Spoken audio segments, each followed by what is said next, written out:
Good afternoon. Today I'd like to show you Artwork's WaferMap converter with our new WWF reader and writer. So you can see we're starting with a WWF file provided by PackTech.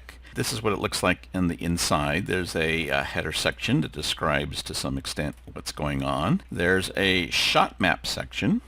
Then there's some bin IDs and then a map which shows the locations for that particular bin. If there's two bins, there'll be two maps. So we want to convert this into a file format called SINF, which is more of an industry standard. We'll start by selecting the file that we want to convert, which is this one. And the program scans it and reports to us the die names, how many there were, and then if we want to change the output name, we can do so.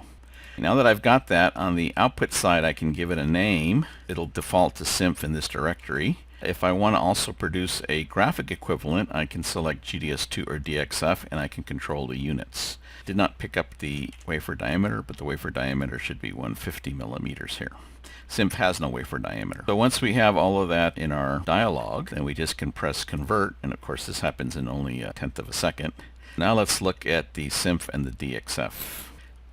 So I'm showing side by side the two files. This is what we started with, and this is what we have in SINF. Some things translate rather directly. For example, the size of the stepping. The program picked up the units based on the dimensions it found in the size. You can always override that. We basically listed the two die as good die because we don't know otherwise. We compute the rows and columns.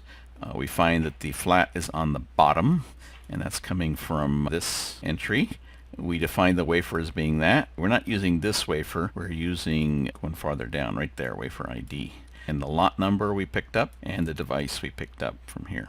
So that's how the header is translated. You can see the way the SINF data shows the components. These indicate no die at all, these double spaces. We are ignoring the shot map. We don't know what that actually means in SINF, if anything at all. And we go straight to the two bin counts. You can see there's the 01 die and there are the 09 die.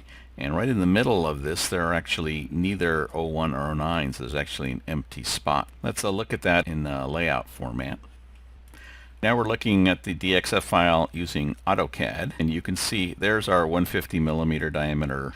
The pink squares or pink rectangles are our no die, then the blue ones are the 01, and then the cyan ones are the 09, and then right in the middle you can see that there's a area of pink or basically no die at all.